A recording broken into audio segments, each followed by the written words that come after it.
Beirut, Lebanon. Turkey's leader denounced President Bashar al-Assad of Syria on Wednesday as a terrorist mass murderer with no place in that country's post-war future, scrapping a softened approach that Turkish officials had taken toward Mr. Assad in recent years. The statement by President Recep Tayyip Erdogan of Turkey came as Mr. Assad seemed more confident than ever that he has won the war and will remain Syria's leader for the foreseeable future.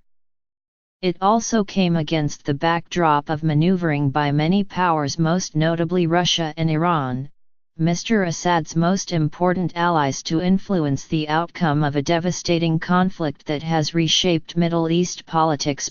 One of the first leaders in the region to condemn Mr. Assad when the conflict began in 2011, Mr. Erdogan had in recent months signaled a willingness to accept Mr. Assad's political longevity. The Turkish leader's shift on Wednesday was a reminder of their hostility, coming as Mr. Assad has demonstrated greater swagger over his grip from military gains over the past year, largely with Russia's help. In a new sign of his confidence, Mr. Assad even allowed a modest medical evacuation of civilians on Wednesday from one of the last rebel enclaves in the country, near Damascus. Mr.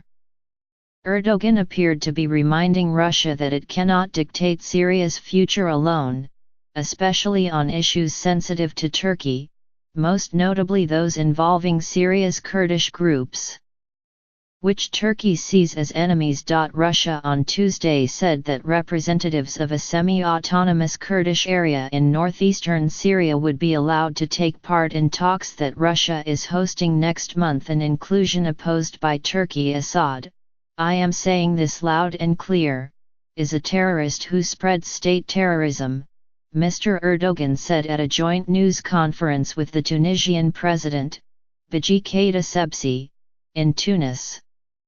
Would the Syrian people like to see someone like this stay in charge? In remarks quoted by Turkish news agencies, Mr. Erdogan also said, "It is absolutely impossible to move ahead with Assad in Syria.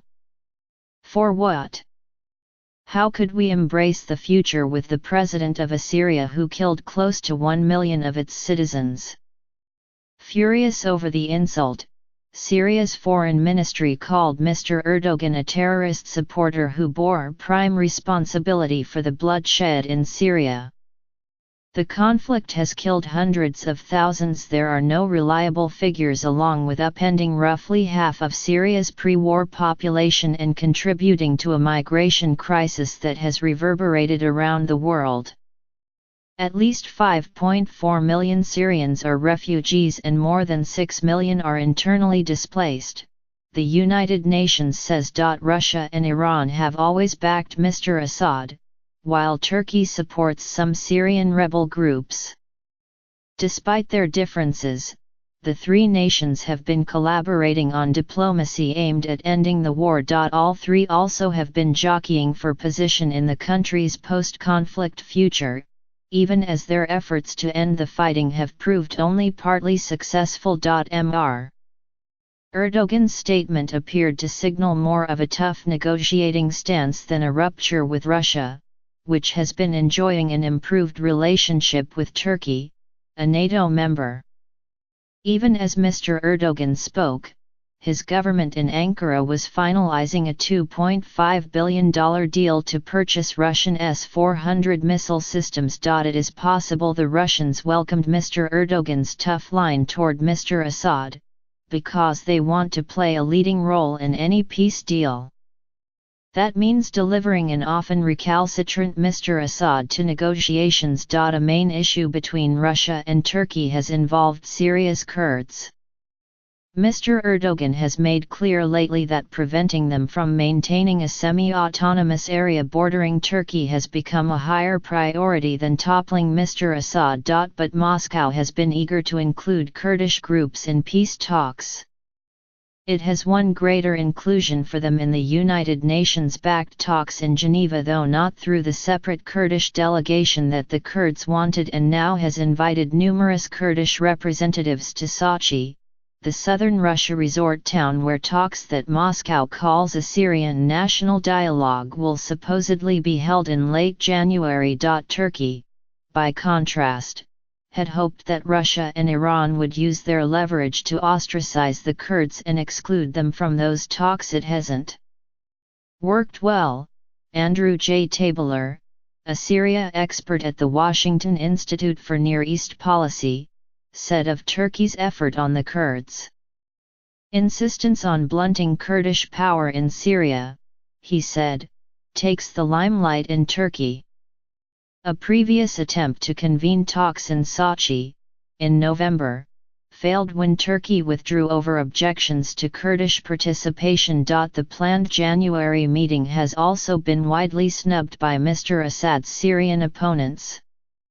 40 rebel groups declared Tuesday that they would not take part. Before the Arab revolts of 2011, relations between Syria and Turkey were neighborly, along a border that stretches more than 500 miles.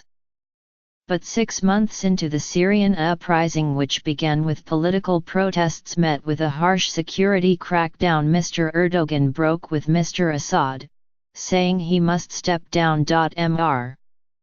Erdogan then went on to finance Syrian rebel groups and later allowed foreign recruits to the Islamic State and other jihadist militant groups to stream through Turkey into Syria. But the Syrian war has taken a toll on Turkey, which is housing more than 3 million refugees and has suffered deadly attacks by the Islamic State and Kurdish groups. Soon after Russia began its air campaign on behalf of Mr. Assad's government in 2015, Turkey shot down a Russian warplane.